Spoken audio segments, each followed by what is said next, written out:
목회자로서 신방을 하다 보면 가끔은 뒷마당을 조그만 정원으로 예쁘게 가꾸어 놓은 곳을 방문하게 됩니다.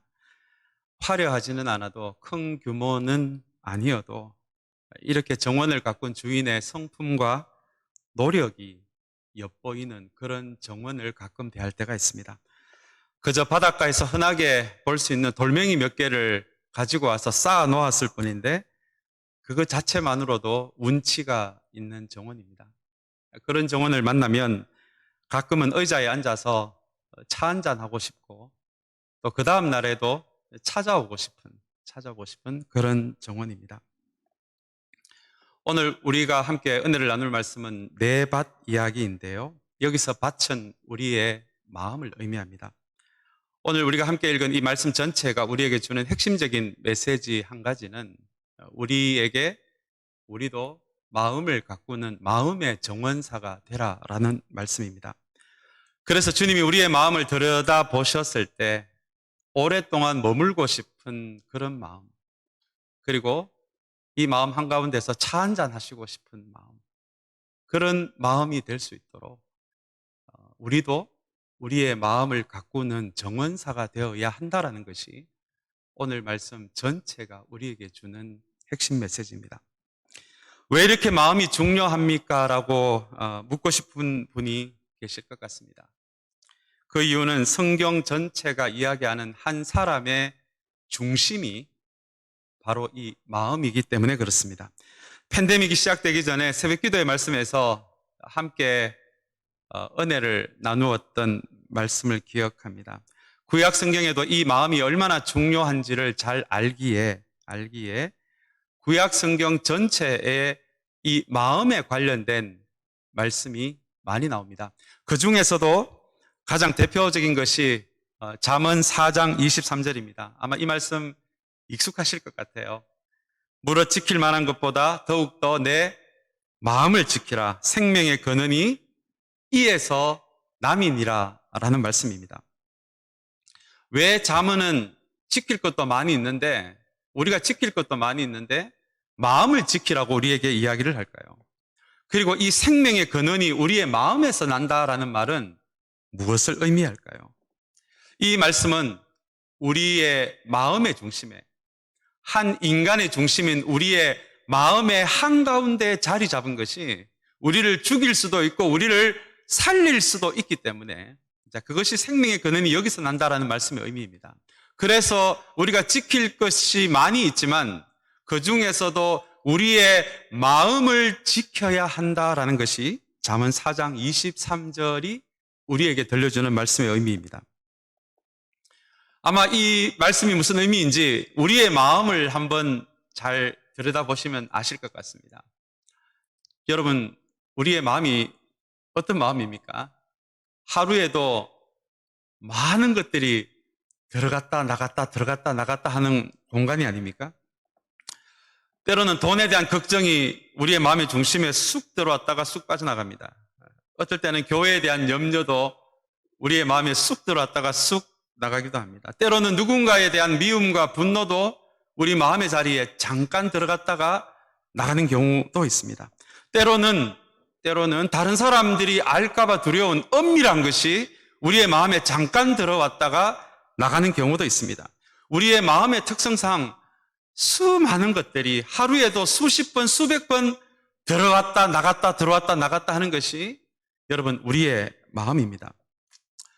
어쩌면 하나님이 기뻐하시지 않는 것도 가끔은 들어왔다 나갔다 할 수가 있는데요. 여러분 그 정도는 괜찮을 것 같습니다. 우리의 마음의 특성상 가끔은 하나님이 원하지 않는 것이 잠깐 들어갔다가 금방 빠져나가는 것은 괜찮은데요. 그러나 하나님이 기뻐하시지 않는 것이 아예 우리의 마음 한가운데 자리를 깔고 이부자리를 펴고 살림살이를 갖다 놓고 살림 살기를 시작하면 잠언의 말씀처럼 우리 마음의 한가운데 자리 잡은 것이 우리를 살릴 수도 있고 우리를 죽일 수도 있다는 것이 잠언 4장 23절의 말씀의 의미입니다. 그래서 이 마음을 지키라라고 이야기하고요. 오늘 우리가 읽은 이 말씀의 핵심 메시지도 하나님이 원하시는 것이 우리의 마음에 자리 잡지 않도록 살림을 시작하지 않도록, 이부자리 펴고 눕지 않도록 마음을 지키는 정원사가, 마음의 정원사가 되어야 한다는 것이 오늘 읽은 이 말씀이 우리에게 들려주는 말씀입니다. 여기서 정원사는 단순히 보기 좋게 꾸미는 정원사만을 의미하는 것이 아니고요, 있어서는 안 되는 것이 자리 잡도록 지키는 그런 정원사의 역할까지도 포함한 것이 마음의 정원사입니다. 오늘 그런 마음으로 본문을 한번 읽기를 원합니다. 오늘 본문은 우리 1절, 2절, 3절을 보시면 조금은 씨 뿌리는 비유와는 조금은 상관이 없는 말씀 같지만, 주님께서 이런 사역을 하는 가운데 어느 날 주님께로 몰려온 무리들에게 들려주신 말씀이 씨 뿌리는 이야기입니다. 그래서 어떨 때는 이 배경과 같은 설명이 가볍게 쑥 지나갈 때가 있습니다. 뭐 별다른 말씀이 아닌 것 같고 특별한 내용이 없는 말씀 같은 그런 배경의 말씀을 이라고 우리가 생각할 때가 많이 있습니다. 그러나 우리가 성경을 읽다 보면 우리에게 너무나 익숙하고, 그리고 별것 아닌 뭐 특별한 것이 없는 말씀인데도 그 말씀을 자세히 읽다가 보면 보물을 건질 때가 있습니다. 그 말씀이 바로 오늘 우리가 읽은 2절, 3절의 말씀인데요. 1절의 말씀은 주님이 여러 곳을 다니면서 이 땅에 시작된 하나님 나라와 복음을 전하셨다라는 내용이고요. 이제 2절, 3절의 말씀을 우리 함께 보기를 원합니다. 갑자기 2절, 3절에는 여성들의 이름이 나옵니다. 조금은 생뚱맞는데요. 이 여성들은 2절의 말씀에 의하면 악한 귀신이 들기도 했고 또 질병이 들기도 했던 여성들인데, 주님이 이 여성들을 고쳐주셨다라고 이야기합니다. 그러자 이 여성들이 자기들의 재산을 가지고 이 마을 저 마을로 하나님 나라와 복음을 전하러 다니시는 예수님과 예수님의 제자들을 자신들이 가지고 있는 물질로 섬겼다라는 그런 구절이 나와 있습니다. 예수님과 제자들의 후원자가 되었다라는 말씀입니다. 예수님이 고쳐주셨으니 뭐 이 정도 돕는 것은 당연한 일이 아닌가라고 우리가 생각해 볼 수도 있을 것 같아요. 그러나 여러분, 그 시대 여성들의 위치를 우리가 조금 안다면 이것은 어떻게 보면 혁명 같은 일이었습니다. 그 시대 여성들은 여러분들이 잘 아시는 대로 사람들의 숫자를 카운트할 때 남자들, 성인들만 카운트했던 시대였거든요. 그래서 여성들은 사람들의 숫자에도 들어가지 못했던 시대였습니다. 그러니 법정에서도 남자들은 몰라도 여성들의 정언은 신뢰하지를 않았습니다. 여자들이 본 것은 믿지를 못하기 때문에 그런 논리가 작동했던 시대였거든요. 당시 랍비들의 문헌에 보면 아주 흥미로운 글이 나와 있습니다. 도대체 남자 한 명의 가치는 여자 몇 명일까 하는 내용인데요. 저도 그 내용을 읽다가 보니까 참 웃음이 나오는 내용이었습니다. 남자 2명의 가치가 여성 100명의 가치와 같다. 이런 글이 있더라고요. 다시 이야기하면 남자 1명의 가치와 여자 50명의 가치가 같다라고 생각할 정도로 여성들의 위치는 뭐 우리 조선시대도 그랬지만 조선시대보다 훨씬 좋지 않았던 시대였습니다. 남자는 식사 전에 식사기도를 하지만 여성들은 식사기도 안 해도 괜찮다. 뭐 하나님은 여성들의 기도를 신경 안 쓴다. 이제 그런 논리가 작동했던 시대에 하나님 나라를 선포하며 다니셨던 예수님과 제자들의 후원자가 되었다는 거예요. 그 시대의 여성들의 위치로서는 도저히 상상할 수 없는 일들이 예수님이 전하는 하나님의 나라에서는 여성들이 예수님을 후원하는 후원자의 위치로까지 올라갔다라고 말하는 것이 오늘 본문 2절, 3절이 우리에게 말해주는 내용입니다. 이것은 예수님이 선포하셨던 이 땅에 시작된 하나님 나라가 모든 차이와 차별을 넘어서는 나라라는 것을 우리에게 이야기해 줍니다. 성별의 차이, 출신 지역의 차이, 피부 색깔의 차이, 남녀의 차이까지도 넘어서는 나라가 주님이 선포하며 다니셨던 복음의 정신이고 하나님 나라가 그런 나라라는 것입니다. 가끔 그런 분들을 만납니다. 우리가 천국 가도 교회별로 모이는 줄 아는 분들이 계시더라고요. 또 천국 가면 우리 경상도 출신 모임, 전라도 출신 모임, 수도권 출신 모임처럼 지역별로 모이는 줄로 아시는 분들이 계시더라고요. 여러분, 그렇지 않습니다. 우리가 이 땅에 살면서는 그런 모임이 우리에게 필요한 경우도 있지만 성경 전체에서 천국을 이야기할 때 저는 천국에 가본 적은 없습니다만 성경이 이야기하는 천국의 모습은 모든 부류의 사람들이 한 식탁에 앉아서 밥을 같이 먹는 잔치자리의 모습입니다. 그 모습을 가지고 우리가 좀 상상해 본다면 아마 나중에 우리가 천국 가서 간다면 모든 부류의 사람, 남자와 여자, 부자와 가난한 사람, 오래전에 주인과 노예였던 사람들, 피부 색깔이 다른 사람들까지도 지역에 상관없이 모든 사람들이 한 자리에서 함께 잔치를 벌리는 식탁에 앉아 있는 것이 아마 천국의 모습일 것입니다. 이런 천국의 모습을 구현했던 교회가 하나 있었습니다. 아마 우리 사도행전을 읽어보셨다면 그 교회가 초대교회였다는 것을 아마 잘 아실 거예요. 초대교회는 그 시대 교회 바깥에서는 가능하지 않았던 남자와 여자, 부자와 가난한 사람, 주인과 노예가 한 자리에 모여서 예배를 드렸고 예배 후에는 한 식탁에 앉아서 함께 밥을 먹었던 것이 여러분 초대교회의 모습이었습니다. 주인과 노예까지도요. 우리로 치면 김대감님과 마당새가 한 식탁에서 같이 밥을 먹었던 것이 초대교회가 구현한 하나님 나라의 모습이었습니다. 사랑하는 참사랑 공동체 여러분, 저는 오늘 이 2절의 말씀, 3절의 말씀에 그 시대 무시받았던 여성들의 이름이 주님을 후원했던 후원자의 모습으로 기록된 것을 바라보면서 사랑하는 여러분, 저도 우리 교회가 그런 교회가 되기를 주님의 이름으로 축복합니다. 누가 와도 어떤 지역의 사람들이 와도 비록 우리의 기준과 우리의 생각에 좀 맞지 않는 다른 사람들이라고 할지라도 하나님 나라가 어떤 나라인 것을 우리가 안다면 그런 사람까지도 넉넉하게 품을 수 있는 그 사람의 존재 자체를 우리의 모든 존재로 품을 수 있는 그런 넉넉한 품을 가진 우리 공동체가 되기를 간절히 소망합니다. 그리고 주님은 주님께로 모여든 사람들에게 드디어 이 네밭 이야기, 씨 뿌리는 이야기를 이제 오늘 본문에서 끄집어내시는데요. 네 종류의 밭은 길가밭, 돌짝밭, 그리고 가시덤불밭, 그리고 우리가 잘 아는 좋은 밭입니다. 우리에게 익숙한 말씀입니다. 여기서 씨는 하나님의 말씀을 의미합니다.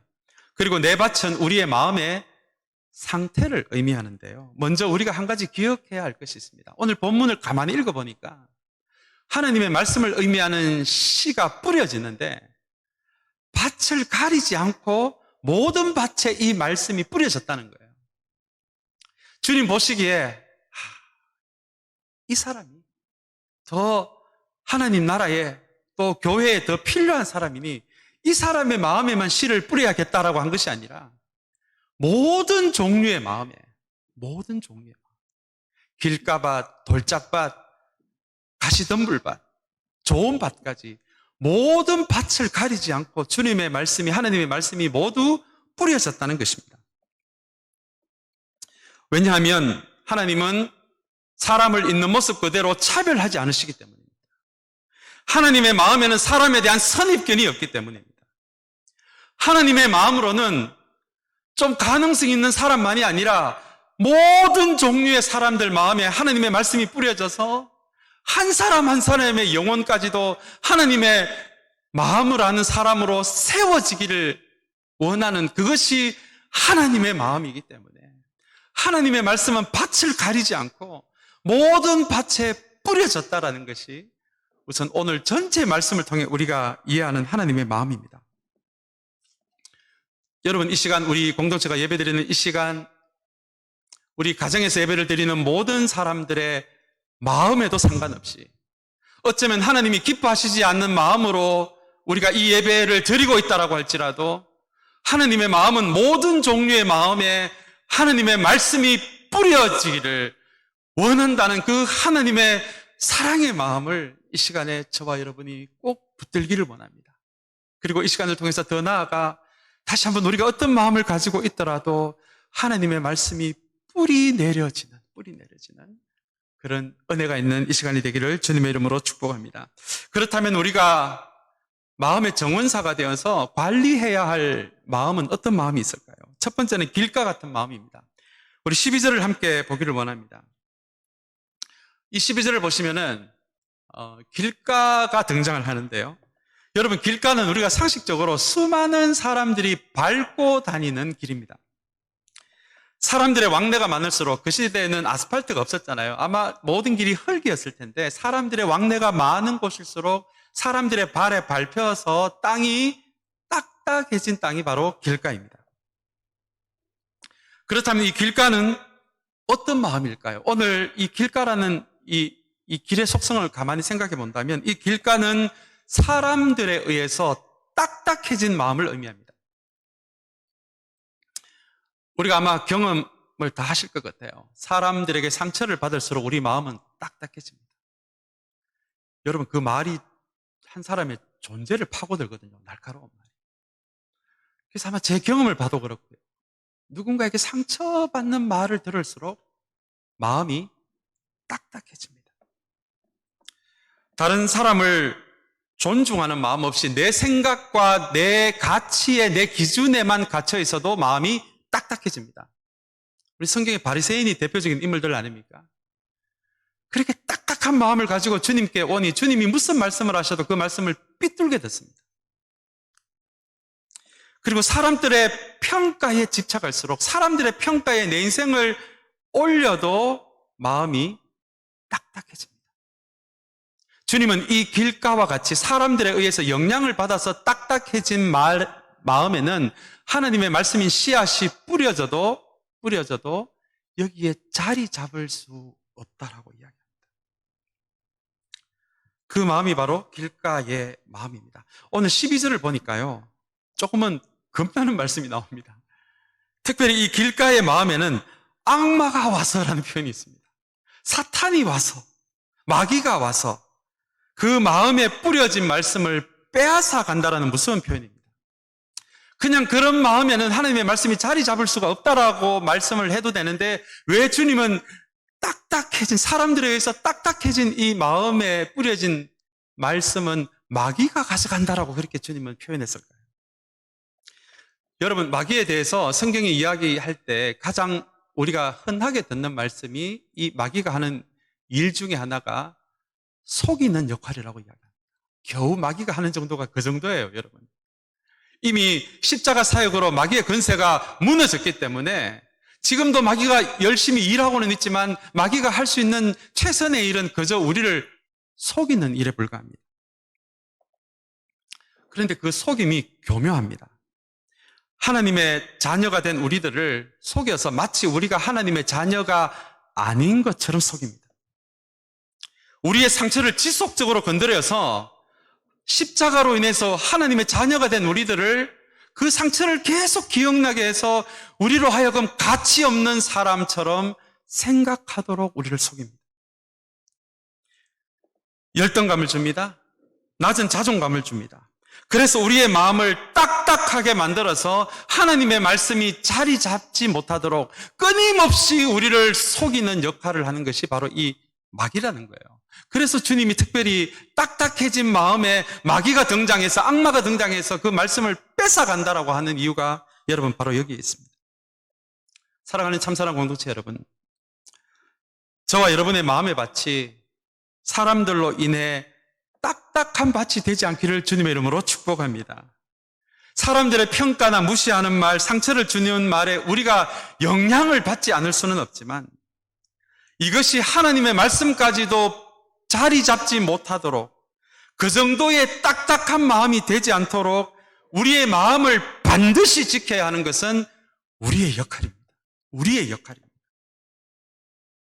정말 우리가 기억해야 할 한 가지는, 사람들이 말하는 나가 진짜 나가 아니라 하나님이 말씀하는 나가 진짜 나라는 것을 여러분 꼭 기억하게 되시길 바랍니다. 사람들의 말에 내 인생을 올리면 내 마음이 딱딱해질 수밖에 없지만, 하나님이 말하는 나의 모습에, 그 진짜 나의 모습에 내 인생을 올리게 될 때 그 마음에는 하나님의 말씀이 자리 잡을 뿐만 아니라 뿌리를 내리고 열매까지 맺을 수 있다라고 하는 것이 오늘 말씀 전체가 우리에게 주는 하나님의 말씀입니다. 자, 두 번째 밭은 돌짝밭입니다. 흙의 양이 적고 돌이 많은 땅입니다. 흙이 부족하다 보니 씨앗이 뿌리는 내려도 깊게는 뿌리 내리지 못하는 땅입니다. 이런 돌짝밭이 많은데 뿌려진 씨앗은 이슬 같은 비가 오면은 금방 푸른 싹은 피우지만 여름에 강한 햇볕에 내리쬐면은 금방 메말라 버리는 것이 돌짝에 뿌려진 씨앗의 특징입니다. 그러나 오늘 이 13절의 말씀을 함께 보기를 원하는데요. 이 돌짝 같은 마음의 가장 큰 특징은 말씀을 들을 때는 기쁘게 받아들인다는 것입니다. 그리고 뿌리가 없으므로 오늘 말씀에 의하면 잠시 동안 믿다가 정말 여름철 햇볕 같은 그런 시련이 오면은 금방 떨어져 나가는 사람들이 이 돌짝밭 같은 마음을 가진 사람들입니다. 여기서 핵심적인 표현은 들을 때는 기쁘게 혹은 뜨겁게 그리고 뿌리가 없으므로 라는 말씀이 핵심적인 표현입니다. 우리 한국교회의 특징 중에 하나가 우리 서구의 교회와 비교해서 우리 한국 교회들의 특징 중에 하나가 우리 교회들의 뿌리가 부흥회였다는 것입니다. 뜨거운 말씀이 있었습니다. 뜨거운 기도가 있었습니다. 뜨거운 찬양이 있었습니다. 아마 우리 옛날에 소시적의 기도원 다 기억나실 것 같아요. 저도 어린 시절에 어머니 손을 붙잡고 우리 산 위에 있는 기도원에 참 많이 다녔는데요. 우리 대부분의 기도원에서는 정말 몇십 년 전에는 북을 쳤습니다. 여러분 이렇게 북 치면서 찬양한 기억이 있으십니까? 북 소리에 찬양 가사와는 상관없이 북 소리에 막 마음이 흥분이 되고 뜨거워집니다. 그렇게 뜨겁게 찬양하고 뜨겁게 아멘 하면서 말씀을 들었고 뜨겁게 기도했던 것이 우리 한국교회의 뿌리였습니다. 여러분 성경도 뜨겁든지 차갑든지 하라고 그러지 않았습니까? 이 뜨거운 것이 어떻게 나쁜 것이 되겠습니까? 우리가 주님을 만나도 이렇게 뜨겁게 만나는 것 어쩌면 부흥회가 우리에게 준 아주 좋은 유산의 하나라고 저는 생각합니다. 그러나 여러분 이렇게 뜨거운 것만을 우리가 좋아하다 보니 한 가지 부작용이 있었는데요. 그 부작용은 하나님의 말씀을 우리가 듣기는 듣되 바르게 듣지 못하고 이것을 깊게 듣지 못했다는 것입니다. 뜨거운 말씀에 익숙하다 보니 듣기에 좋은 말씀만 그렇게 찾는 것이 어쩌면 우리 한국교회의 모습이었을 것입니다. 말씀을 듣되 내 감정을 뜨겁게 하는 말씀에 더 우리의 마음이 뺏길 수밖에 없었던 것이 부흥회로 성장한 한국교회의 한 모습이었습니다. 하나님의 말씀은 바르게 듣고 깊게 들어야 내 성품이 바뀌고 내 가치가 바뀌고 내 생각이 바뀌고 내 행동이 바뀔 수가 있는데 이것이 오늘 말씀에 나오는 돌짝밭의 마음처럼 그 순간에는 기쁘게 듣고 그 순간에는 뜨겁게 들었지만 이것이 우리의 삶의 실천으로 깊게 뿌리 내리지를 못하니 조금만 어려움이 와도 그 신앙이 무너질 수밖에 없는 것이 여러분 오늘 예수님이 이야기하시는 돌짝밭의 마음입니다. 사랑하는 여러분, 성경은 때때로 뜨거운 신앙을 우리에게 이야기하지만 동시에 생각하는 신앙도 우리에게 이야기하고 있다는 것을 기억하게 되시길 바랍니다. 바울이 쓴 전체 서신서에서 가장 핵심적으로 말하는 것이 right understanding, right action입니다. 하나님의 말씀을 바르게 이해하고 깊게 이해해야 우리의 행동이 올바르게 될 수 있다는 말씀의 의미입니다. 성경 어디에도 그 내용을 깊게 생각하고 바르게 생각함이 없이 무조건 아멘 하라고 가르치는 곳은 그 어디에도 없습니다.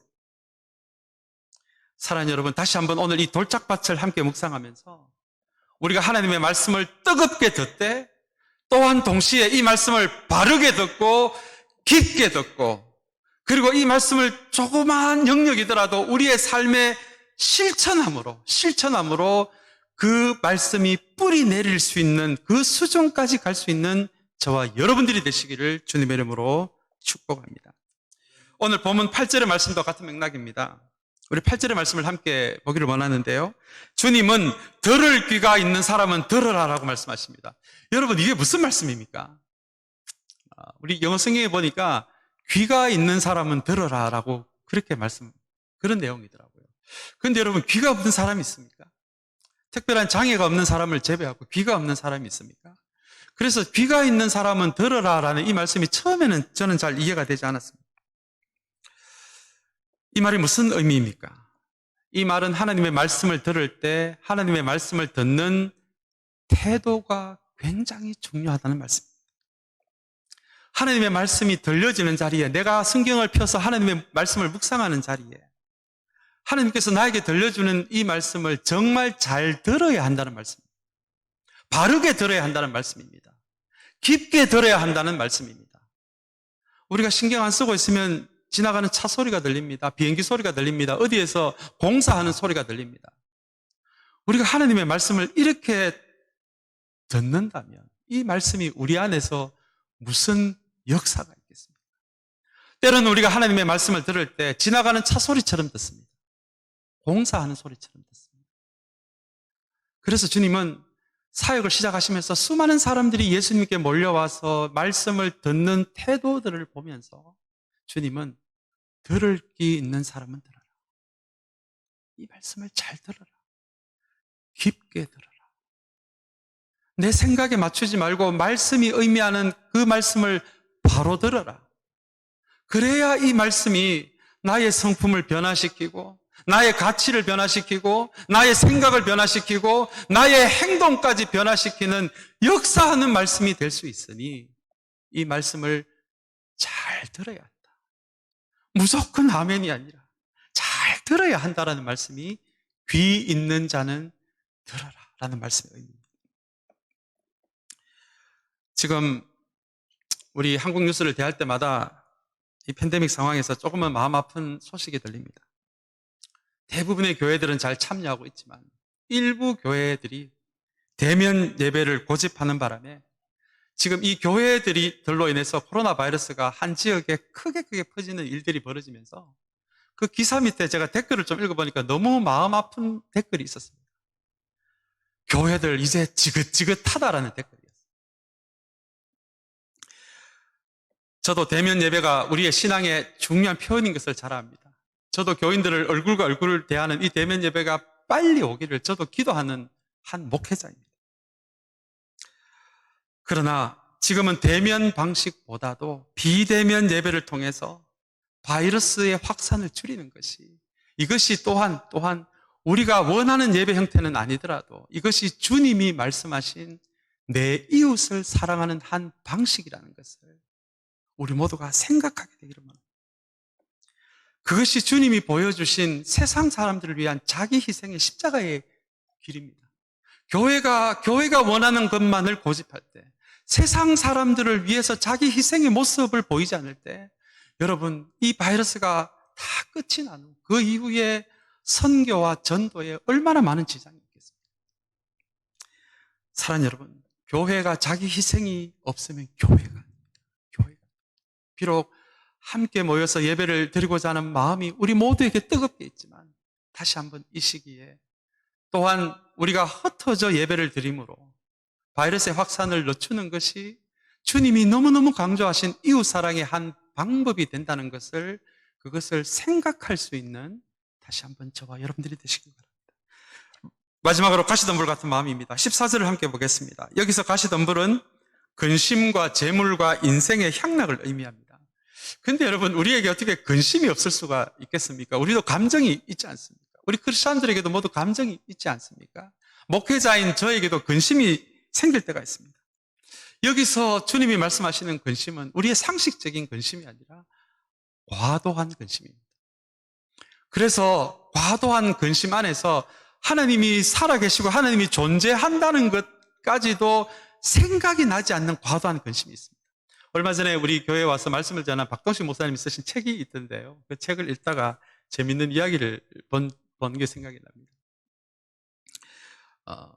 하나님의 존재까지도 의심이 되는 과도한 근심을 우리가 생활 가운데서 익숙하게 느끼면서 살아가는데요. 그게 바로 학부모의 마음이랍니다.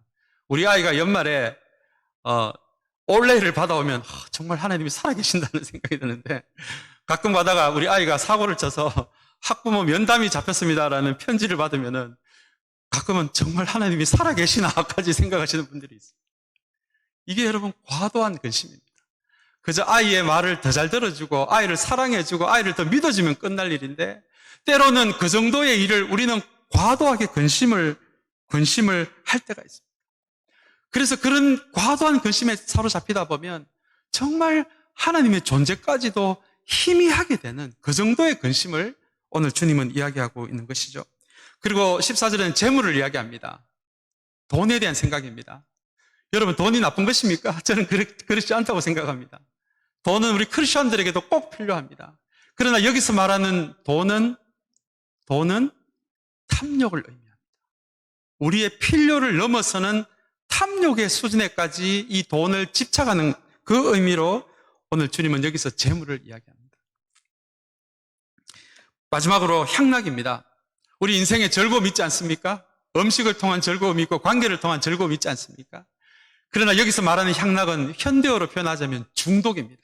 즐거움이 과해서 중독이 될 때, 근심이 과해서 과도한 근심이 되고 필요한 수준의 돈을 넘어서서 이것이 우리에게 탐욕이 되고 이것이 향락의 수준을 넘어서서 우리에게 중독이 될 때 하나님의 말씀은 우리 안에 뿌리는 내려도 열매는 없다.